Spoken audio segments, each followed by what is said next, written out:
My name is Madeline Carter, and the last thing my mother ever handed me wasn't a hug. It was a manila folder. I brought pumpkin rolls to dinner.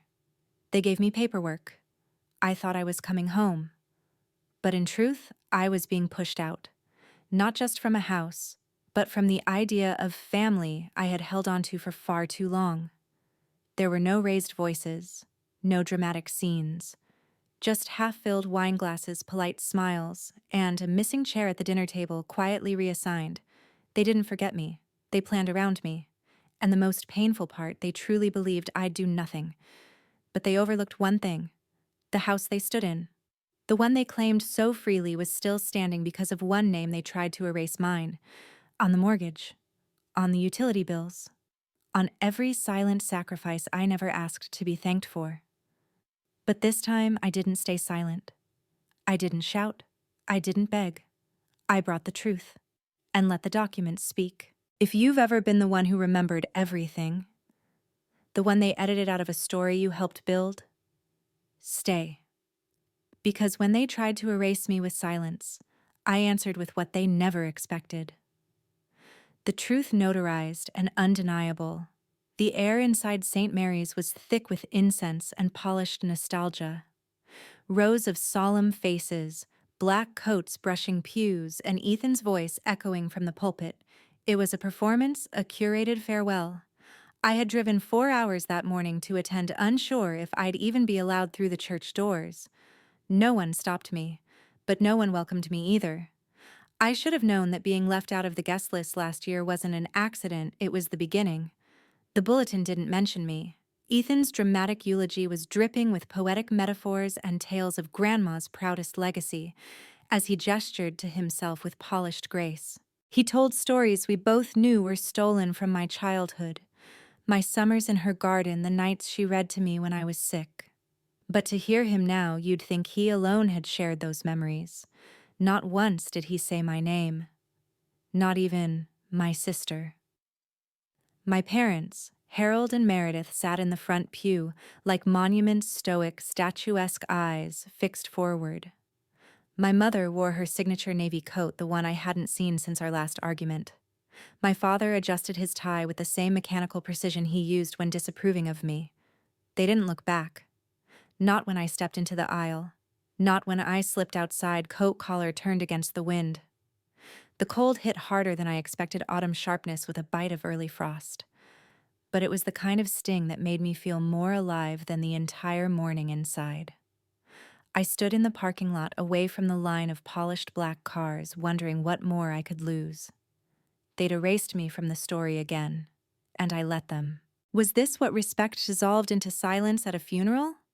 I pulled out my phone, not out of habit, but desperation. A single message blinked back from Rachel. Don't let them break you again. She always knew when to text. The clouds shifted overhead, dull light casting the world in grayscale. And still Ethan's voice echoed in my head, full of lies delivered with confidence. A final insult in a long string of erasures. But something didn't fit. 'Cause while I stood here discarded and unnamed, there was one person who hadn't forgotten me. One voice that cut through their silence. Then why did the lawyer email me separately with a private clause in Grandma's will? I wasn't on the list for the funeral. But apparently, I was on another list, my grandmother's real one. By the time I stepped into Ryan Gallard's office in Manhattan, the air already smelled like ink and old paper, the kind of scent that clings to secrets. The room was all mahogany and marble, with silent oil paintings of dead clients watching over every meeting. He didn't offer me a seat. I took one anyway. He cleared his throat. Ms. Westbrook, thank you for coming. This isn't the official reading of the will, just something your grandmother asked me to deliver privately. I studied him. Lawyers never say just without consequence. He handed me a slim leather file sealed with her initials JW. She made me promise this wouldn't go to the family, only to you. Inside 3 handwritten pages, yellowed but careful, a brass skeleton key tied with red thread, and a flash drive. She recorded something, Gallard explained. Said you'd know when to listen. I waited until I got home. I didn't want to hear her voice surrounded by men in suits who thought of her only as an estate to be sliced up. My apartment was dim, and I lit a candle before pressing play. The recording cracked to life. Her voice was exactly as I remembered it, clear, deliberate, warm beneath the steel. "Claire, darling, if you're listening to this, then they've tried to erase you again. Don't let them. You were always mine. There are things they don't want you to know about the house, about your father and brother. You'll find them where the house still remembers me." I sat frozen, the key heavy in my palm. There was only one place she could mean: the side room behind her old study. The one everyone called the sewing room, but no one entered after she fell ill. It was her space, her silence. I grabbed my coat before I could think better. The brownstones passed by in a blur as I sped toward Westchester. Rachel texted me just one line: "Whatever you're about to do, don't go alone." Too late. I reached the Westbrook estate well past twilight. The front gates were still coded for Ethan's car, but I parked down the street and walked in through the side path. Moonlight fell like judgment over the wide lawn. The key trembled in my hand. The side entrance opened with a groan. No one was home yet, but they'd be back soon. Ethan had mentioned in passing that he was clearing the old junk this weekend, probably burning what didn't sparkle. The room was smaller than I remembered, the wallpaper peeling, a dusty quilt still folded in the corner. But there behind the old armoire, a false panel with a lock that fit my grandmother's key perfectly. Inside, dozens of folders, newspaper clippings, letters, documents bearing Ethan's name, Harold's signature, corporate seals, memos referencing property movement and reallocation strategies. I didn't even have to read them all to know she'd kept records. I stepped back, heart pounding. Whatever this was, it was big. Claire decides to go back to the ancestral house to retrieve the memory room before Ethan cleans it out. "I thought you weren't coming," my mother said, not as a question but a judgment. The silence that followed was thick, padded with decades of restraint. I stood in the main hallway of the Westbrook mansion, my heels sinking slightly into the antique carpet. My grandmother once chose the scent of polished wood and cold lavender wrapping around me like a distant, unloved memory. Above us hung her portrait, Josephine Westbrook, elegant, unyielding, watching us as if daring the living to live up to her name. "I received a separate notice," I said evenly, my voice calm even as my chest coiled tighter. Apparently, there were parts of the will not shared with everyone. Meredith didn't answer. She shifted her gaze away from me, her fingers tightening around the pearl necklace she always wore when she wanted to feel superior. "I see. So now you're playing the legal game." I didn't take the bait. Instead, I stepped forward, my eyes trailing across the hallway, noting subtle changes: the missing piano bench, the family photos rearranged to exclude me. The wall of portraits was intact except for mine. The message had come from Gallard. "The items must be retrieved discreetly, before anyone else gets to them." That's why I was here. Not for closure, not for them, for the truth Josephine had trusted me with. I moved toward the gallery, the only place in this house I still remembered fondly. As a child, I'd hide in there during banquets, sneaking behind the velvet curtains to read books, while the others paraded privilege. One summer, Josephine found me there with jam on my chin and a copy of Little Women in my lap. She didn't scold me. She simply sat down beside me and said, "This house may be theirs, but the story can be yours." Now I reached for the door. The handle was different, brushed brass instead of the old lion's head. The key didn't fit. I tried again, heart rate lifting. It was locked, and not just locked. The lock had been changed. I took a step back. My body knew before my mind caught up: someone had anticipated my return. Someone had ensured I wouldn't get in. Behind me, the sound of leather soles scraped the floor. "Well, look who decided to crawl back," came my father's voice. Cold, formal, like a judge pronouncing a sentence. I turned slowly. Harold Westbrook stood beneath the staircase, arms, folded eyes sharp beneath silver brows. "Why do you even bother?" he asked. "You forfeited your name years ago." I opened my mouth but found no words. That sentence, it hit like a branding iron. The same man who once carried me on his shoulders during parades now looked at me like a problem to be managed. "I'm here for something Grandma left me," I said quietly. "That woman, Meredith snapped, reappearing. Spoiled you with delusions. She loved me, I said. In a way you never understood. She pitied you. No, I said. She believed in me. A few cousins peeked from the dining room, their expressions mocking like watching a soap opera. One of them, Charlotte, maybe smirked. Oh, you're still in New York. The phrase stung more than it should have. I turned back to the locked door. The secret room, the memory room, was behind it. I could almost see Josephine's handwriting in her favorite fountain pen.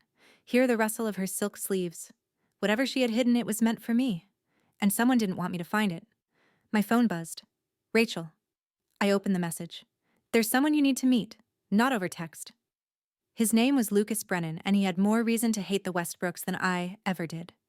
The cafe smelled of burnt espresso and wet coats. I spotted Rachel near the back, her eyes darting nervously to the door behind me. I hadn't even sat down before she blurted, "He's already here." She tilted her head slightly. A man stood up from the corner booth, tall, lean late 40s, with a jaw that looked like it had taken more than one hit and eyes like locked vaults. "Claire," he said, extending his hand. "Lucas Brennan." He didn't wait for me to sit. "Before you ask, yes, I worked for your family. Harold fired me the day after I raised questions about an internal transfer. $2.6 million missing, supposedly redirected to a foundation that doesn't exist." My stomach clenched. "And you just kept that information?" "No," he replied. "I kept everything because your grandmother asked me to." Rachel exhaled slowly, as if she'd been holding that secret inside her for months. Lucas was closer to Josephine than any of us realized. Lucas leaned in. "Your grandmother wasn't senile. She was being pushed out, bit by bit. They gave her ceremonial roles while siphoning control elsewhere. Offshore accounts, proxy votes, documents she never signed." I glanced at Rachel, who nodded toward the folder Lucas had brought. Inside were printouts of account statements, ledger irregularities, even emails. "These were supposed to be archived and destroyed," Lucas said. "I digitized copies before I left." I flipped through the folder. Some of the balances didn't make sense. Then Lucas pulled out a USB and a small moleskin notebook. "The last page is missing," he said. "Torn out during the audit, but the metadata from the digital files might still hold the original entries." He handed them to me like they were radioactive. And maybe they were. Every name, every number, every timestamp, it all had a price. Rachel looked me dead in the eye. "I think your grandmother knew they'd come for the files eventually. That's why she chose you." It felt absurd. A week ago I was mourning in silence. Now I was holding a USB that could dismantle the foundation of my family. I hesitated. "Why now?" Lucas's voice was calm. "Because they think you're still grieving. Still harmless. That window is closing." He stood, zipped up his coat, and dropped his voice low as he passed me.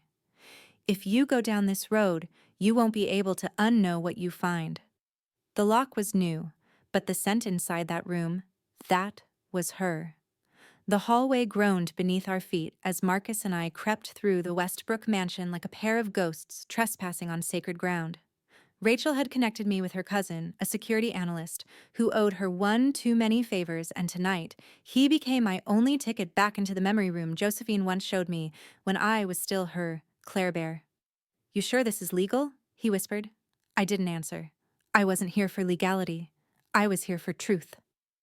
The gallery was darker than I remembered. Josephine's portrait hung high above, draped in a black sash like a silent guardian over secrets long buried. My shoes clicked once too loud, and I paused. Somewhere in this house, Ethan might be sleeping off his eulogy, and the last thing I needed was a confrontation I wasn't ready to win. Marcus knelt at the lock. He pulled out a palm-sized device with tiny lights blinking like eyes in the dark. "Give me 60 seconds." I stood guard-eyes, tracing the antique furniture, the oil paintings, the untouched glasses on a sideboard left over from the after-service gathering. They toasted her legacy with aged wine while I was locked outside with ghosts. A small click. "That's it," he said, pushing the door open. A smell met us: lavender, old wood paper, something slightly musty and personal. My chest constricted. It was her. The room hadn't changed much. still tucked under the attic arch, lit only by moonlight slipping through a dusty round window. Shelves lined the walls, covered in boxes marked in Josephine's hand. Her desk stood in the center, commanding the space without apology. "I'll keep watch," Marcus said, taking up post by the door. I approached the desk and spotted a carved wooden box ornately detailed with our family crest and Josephine's initials etched into the top. My breath caught. This wasn't just storage. This was deliberate. With trembling fingers, I opened the lid. Inside lay a folded, handwritten letter in Josephine's cursive, a photocopy of something thick legal, and a turquoise USB drive tucked into a velvet slot. I recognized the shape. Josephine hated technology, but once said, "Sometimes truth needs backups." The letter was addressed simply to my Claire. I didn't read it. Not yet. Instead, I opened the folded legal page. A will, older than the one read at the funeral. This version had different names listed.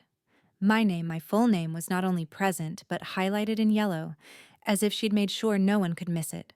Ethan's share reduced. Harold and Meredith conditional. My pulse thundered in my ears. This wasn't just sentiment. This was leverage.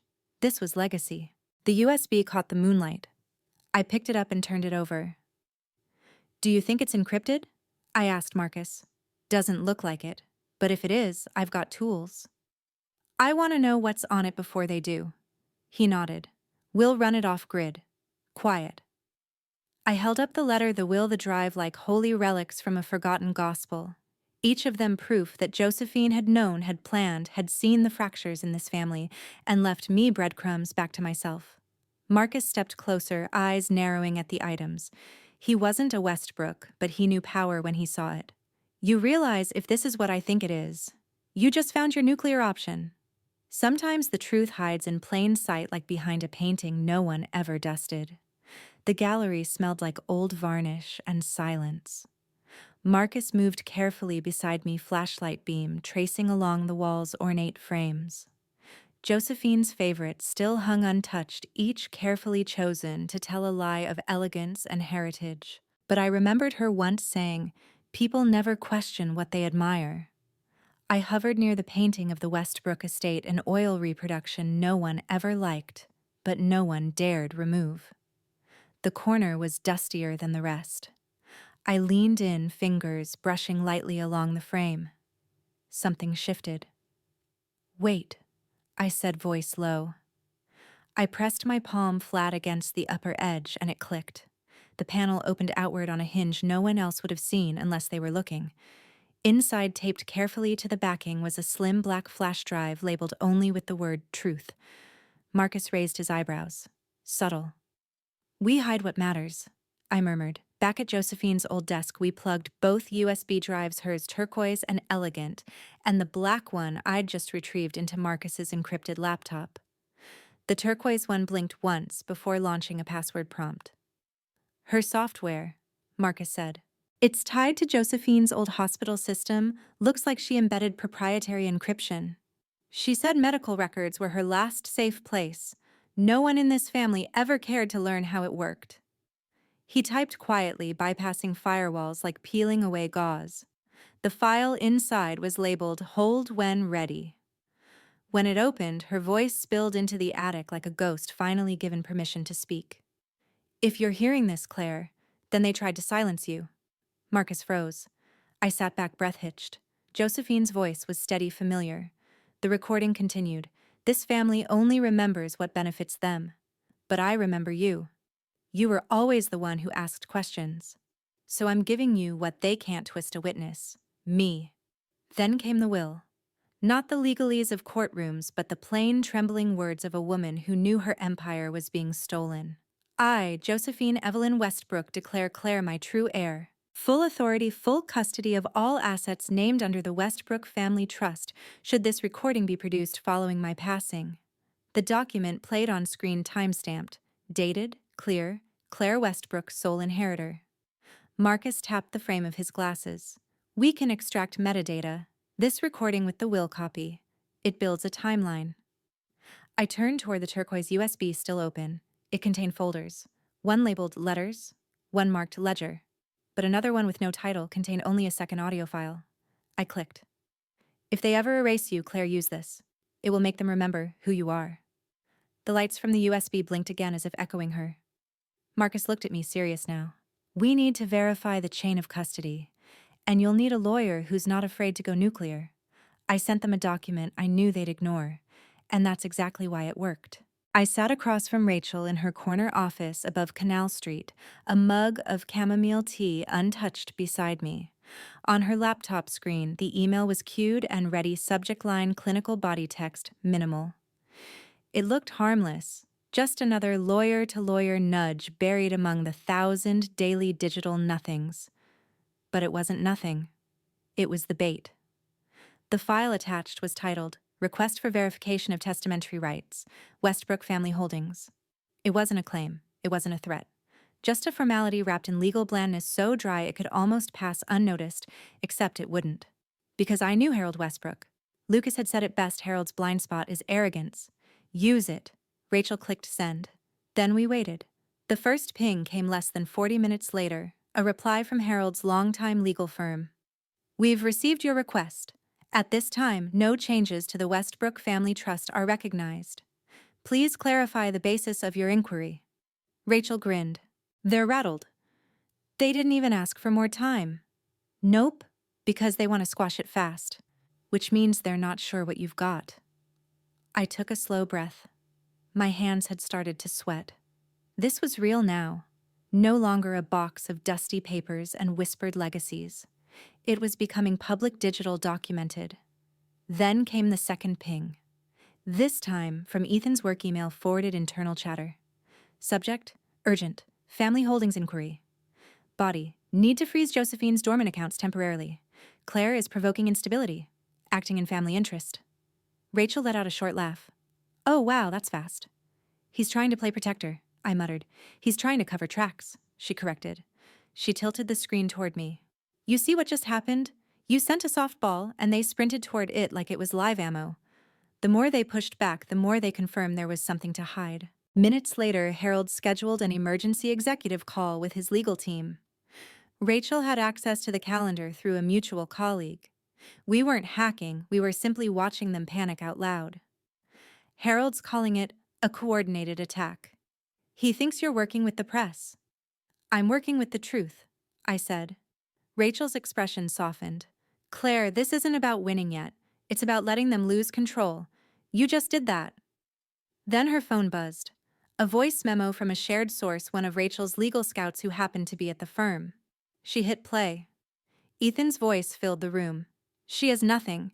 If she pushes, I'll bury her with paperwork. I don't care if she finds 10 more USBs will outlast her. I didn't flinch. I expected this. Rachel, though, leaned forward with a gleam in her eye. Good, she said quietly. Let him say more. He's digging his own grave. They wanted a war of paper. I gave them a war of silence. Westchester County Civil Court smelled like dust and stale ambition. The archive room was small, lit by flickering fluorescents and humming with the low buzz of fluorescent fatigue. I walked in with Marcus beside me, a manila envelope in my hands. It contained exactly 3 things: a notarized statement of inheritance, intent a request for reevaluation of asset control, and a sealed USB with the audio file of Josephine's final message. The clerk barely looked up. He stamped the forms, assigned a file number, and handed me the copy. Just like that, the war had begun. But I didn't send press releases or make dramatic announcements. I didn't reply to Harold's lawyer's veiled threats or Ethan's mocking emails. I let the silence grow like a crack in porcelain. At a small roadside hotel, we converted a single room into what Marcus called our war room. Legal pads covered the nightstand, USBs labeled in color codes were stacked by topic, and an entire whiteboard of timelines covered the wall behind the TV. Rachel joined by call, checking progress and sending her own documents to lawyer Mayfield, a seasoned estate litigator with the spine of a battleship. Mayfield didn't flinch. We'll make the claims airtight, one thread at a time. Will Harold see it coming? I asked. He'll feel it before he sees it. Marcus said, fingers tapping away at his laptop. That same evening, Marcus leaned over his keyboard and clicked send on an encrypted message to Nina Holloway, a seasoned reporter known for exposing fraud among wealthy enclaves. The message was short and packed. Court docket number, suspicious asset shifts, and the whisper of a grandchild erased from the narrative. Nina didn't respond right away, but I knew she would. She had chased smaller ghosts for bigger stakes. The next day, Harold received notice from the court. A formal summons to respond to an inquiry over Josephine's will. Rachel forwarded the alert to me with a simple caption, "Hook set." Harold didn't respond through legal channels. He made a move, more telling Ethan ever the family's errand boy tried to issue a quiet lockdown on the Westbrook charitable accounts. The attempt failed. The trustee refused without full board consent. I didn't reply. Then, just past noon on a Tuesday, a tabloid headline appeared across digital news feeds: "Contested inheritance. In Westchester. Granddaughter steps forward." The article wasn't sensational, but it didn't have to be. It named Josephine. It named the trust. It named me. Quietly, without scandal, yet. Rachel called immediately. "You see it?" I did. "Don't comment. Let the story sit. Let them sweat." Marcus grinned. "They're looking for a reaction. They won't get one." Then, in a dark paneled room 3 miles from the court, Harold and Ethan sat across from their attorney. A voice recording intercepted by our source captured it. Ethan scoffed. "She's bluffing." Harold's voice low and cold. "Then call it. Now." They filed an emergency injunction. I knew they would. The courtroom smelled like fresh ink and cold ambition. I sat behind Attorney Mayfield, calm on the surface, but with a burn rising in my throat. Across the aisle, Ethan adjusted his cufflinks, trying too hard to look bored. Harold leaned forward, whispering something to their attorney, his eyes never leaving me. "Your Honor," their lawyer began, "due to recent public behavior and aggressive filings by Ms. Claire Westbrook, we respectfully request a preliminary evaluation of her mental capacity." There it was. Their first shot wasn't at my evidence, it was at me. Mayfield stood unimpressed. "Opposing counsel has produced no proof of instability. Ms. Westbrook is a licensed physician with no record of psychiatric concern. This is a distraction tactic." The judge didn't flinch. "Do they have documentation?" Ethan stood dramatically, holding out printed emails. "Internal correspondences from Claire to former family employees. You'll see the pattern paranoia obsession claims about secret wills." My stomach tightened. They'd taken fragments of my emails to Rachel and twisted the tone, edited the context. "Your Honor," Mayfield countered, "those emails were neither sworn nor verified. We object." But the judge held up a hand. "Given the gravity of this case and the estate in question, I'm ordering a preliminary psychological assessment. Pending results, Ms. Westbrook is temporarily barred from acting on behalf of the estate." The gavel fell like a guillotine. I stood without a word, my heels clicking against the floor like a final punctuation mark. Ethan smiled at me as I passed. "Maybe next time," he said under his breath. "Don't play grown-up." I didn't look at him, didn't give him the satisfaction. In the hallway, Mayfield caught up, brisk and focused. That was their play. Cheap but effective. I nodded. "What now?" He opened the folder in his hands and looked me in the eye. "You want a reset?" he said, voice cold and controlled. "Then it's time to burn the mask off." The answer wasn't in the USB. It was in the metadata. Lines of code pulsed across the screen, each string a breadcrumb. Marcus followed like a bloodhound. His office was dim, the hum of servers underneath us like a quiet heartbeat. I leaned over his shoulder, breath tight, as he traced through layers of encryption. "Almost there," he muttered, eyes scanning. "It's hidden, but not well." The turquoise USB had been our nuclear option, or so we thought. But it wasn't the files that mattered, it was the fingerprints they left behind. Josephine's voice echoed from the decrypted video. "This is my will. If they show you anything else, it's forged." I closed my eyes. That voice. Calm, sharp, undeniable. Marcus tapped a key. "Found it." "What?" "The metadata. Date-time device. This was recorded 24 hours before Harold submitted the new will. And look, location coordinates. Her private study." The room stilled. He clicked into a metadata log. Her original will was signed the day before she was allegedly too ill to speak. She knew what was coming. She left you this trail. A sharp sting bloomed behind my eyes and I blinked it back. I didn't cry. Not here. Claire, Marcus said softly, this isn't just a video, it's a confession. It's a trap laid for them. I nodded. It's time. I opened my laptop, dragging the video file into a folder labeled Legal Release. Sending this to Mayfield, I said, typing fast, and a copy to Nina Holloway. Let's see how brave Ethan is when the press knows he forged a dying woman's will. As the files uploaded, I felt something lift, something I hadn't realized I'd been carrying since that funeral, maybe since long before. This, Marcus said, standing up beside me. This flips the board. It proves intent, it proves timeline. And her voice, they can't scrub that away. I pressed send. Outside, the rain started to fall soft, steady, like the calm before something bigger. Marcus turned to me, a flicker of pride in his voice. They tried to bury you. You just dug up the whole graveyard. He didn't look nervous. He looked furious, and that was his mistake.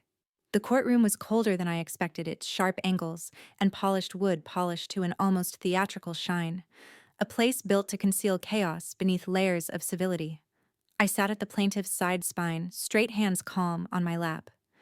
Attorney Mayfield, as always, was unreadable, a sculpted mask of legal precision.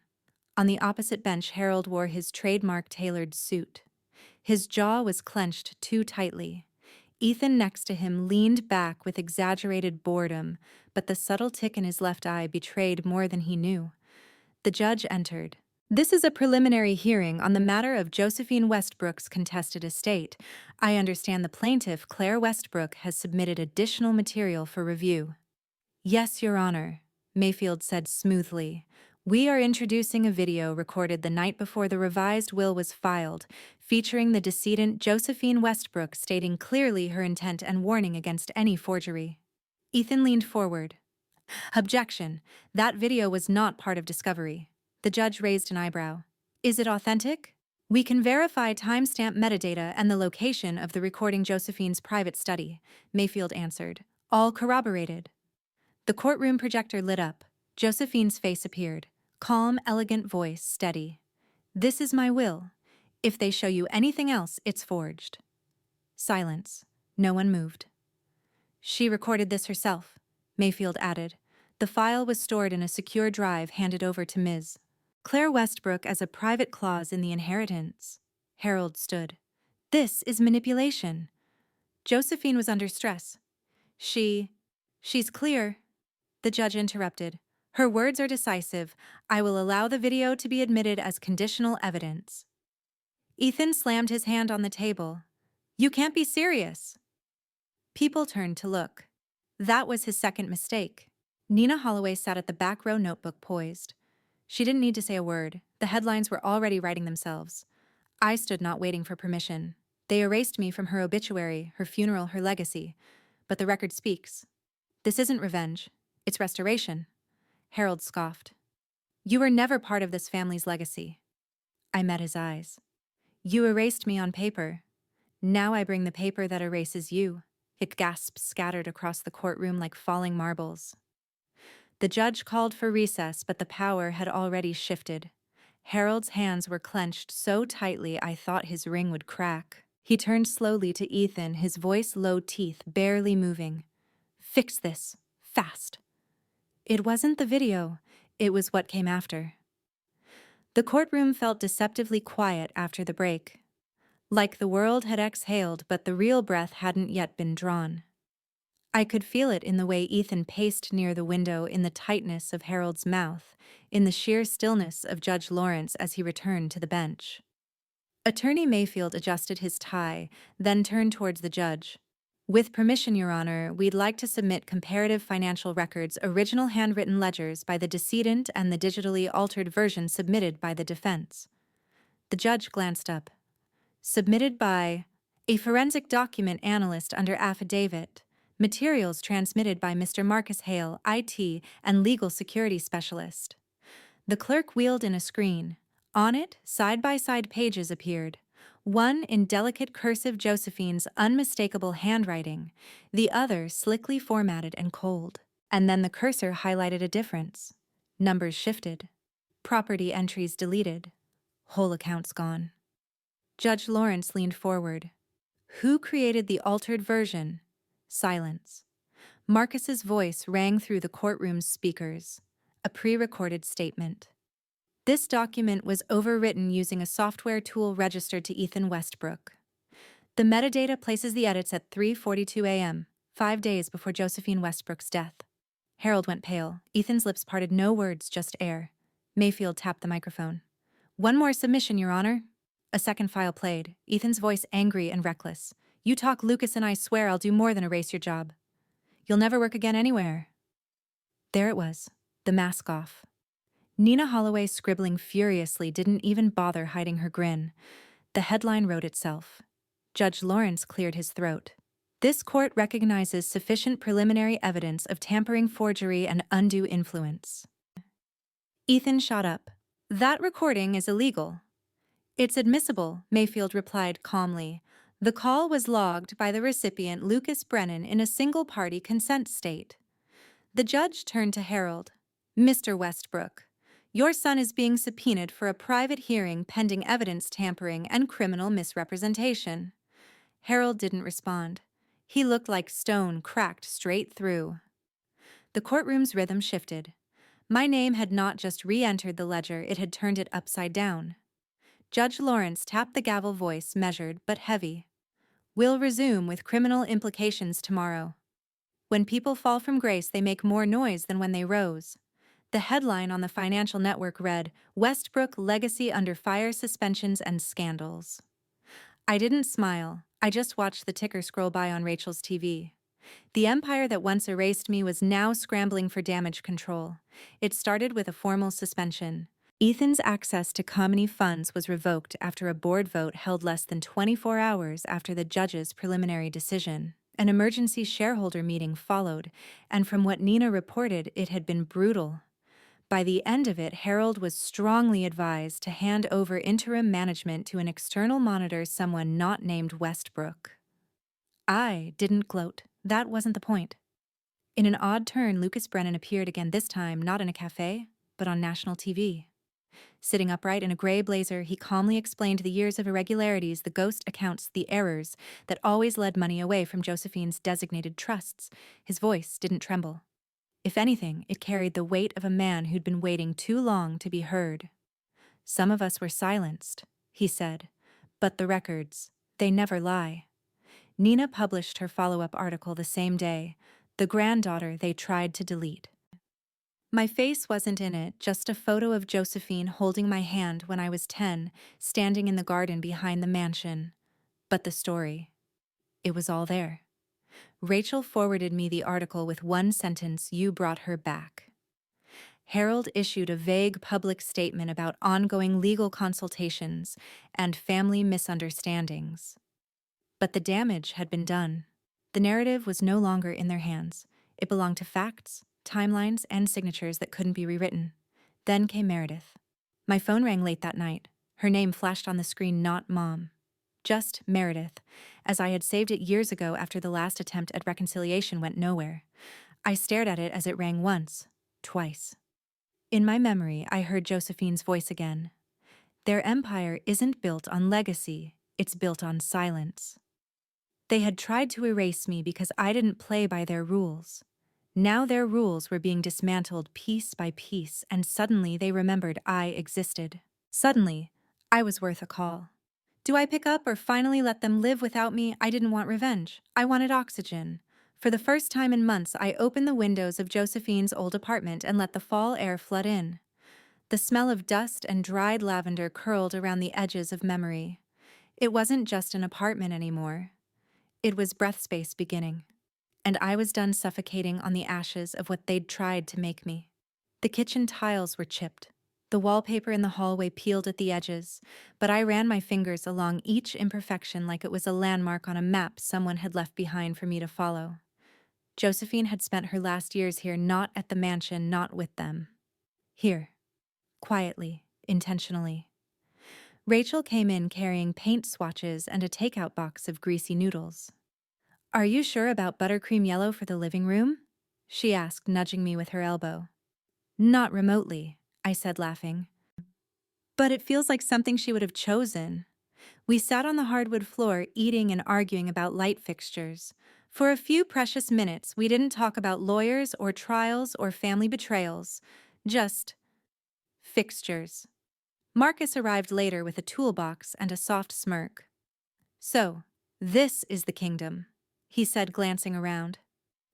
"It's not a kingdom," I replied. "It's a reclamation." He helped me rewire the security panel near the door. Before he left, he pulled out a small black case. "You'll want to keep this," he said, placing it on the kitchen counter. "It's got everything you need. Encrypted backups, key logs, a burner number linked to me, just in case." "Just in case what?" "Just in case you ever stop wanting oxygen and need fire again." I didn't answer, but I didn't refuse the kit either. Later that night, I opened a worn envelope Lucas had sent. Inside was a brief handwritten note. "Claire, you reminded me that not all silence means defeat. Thank you." Eek. I stared at it for a long time before pinning it to the corkboard in Josephine's study, now my office. I'd already started the paperwork for the Josephine Westbrook Foundation, aimed at supporting women who'd been cut out of inheritances due to family politics, coercion, or silence. Rachel had agreed to help with the legal arm of the project. Marcus surprisingly offered to design the cybersecurity protocol. This wasn't revenge. This was oxygen, a clearing after the storm. I walked into the bedroom Josephine once used. The bed still had her quilt a bit faded but intact. I sat beside her picture on the nightstand, one taken years ago, Laughline's steel eyes. "You knew I'd get here," I whispered. "You just left the map." The knock on the door came just before midnight. I found an envelope on the floor. No sender, just court stationery. I tore it open. "Final hearing scheduled. Full resolution of the Westbrook estate." I exhaled, not from fear or fury, but something calmer. Something that felt a lot like peace. The courtroom was colder this time. But I wasn't. It was spring. A hesitant kind of warmth filtered through the tall glass windows, casting soft light onto the judge's bench. Reporters lined the back row like silent shadows. I sat at the front spine, straight breath even. No more waiting behind the curtain. Harold sat 2 rows behind me, hands folded, eyes empty. He hadn't spoken a word since entering. Ethan wasn't there at all. His absence wasn't just physical, it was legal. Ongoing investigations, subpoenas, frozen accounts. The system was finally catching up to what Josephine had always suspected. Judge Lawrence cleared her throat. "After review of all submitted evidence, including the audio, video, and signature verification, we find that the original will dated April 6th, and the supplementary materials submitted by Ms. Claire Westbrook constitute the valid last testament of Josephine Westbrook." The gavel hit wood. One crisp knock that seemed to echo through the entire year I had just survived. "The estate in full is now under Ms. Claire Westbrook's legal custodianship." There was no applause. Just the silence of something vast being restored to its rightful shape. Rachel squeezed my hand. Marcus nodded faintly from the bench. Outside the windows, a single tree bloomed white against the courthouse's stone. Harold stood but didn't look at me. He left the courtroom in silence, a ghost leaving the house it no longer owned. Attorney Mayfield turned to me. "Well done, Dr. Westbrook." "Thank you," I said, "for believing the paper trail could lead home." Outside, the press swarmed. I stopped for one question, the one they always ask at the end of a war. "What will you do now, Claire?" I looked at the notepad in the reporter's hand, the ink bleeding at the corner. Then I smiled, not wide, just enough to let it land. "I'll do what she taught me," I said. "Build, not beg." Rachel rested her hand on my shoulder. Nina Holloway leaned closer, voice, half joking, half serious. "This would make a hell of a book, you know." I turned toward her. It just did. The courtroom no longer echoed with judgment, it echoed with truth. The same woman they once erased from the obituary now stood with her name restored in every file, every legacy, every breath of that spring afternoon. Justice didn't fall from the sky. It was claimed piece by piece, document by document, until silence had no place left to hide. Like the final chord of a long-forgotten melody, justice may arrive late, but it resonates powerfully once it's heard. Sometimes all it takes is one voice refusing to disappear for the entire story to be rewritten. No wall of lies can stand forever against the tide of truth. Like, share, and subscribe if this story spoke to you, and leave a comment. Type 1 if you felt seen, or 2 if you think justice still has a way to go.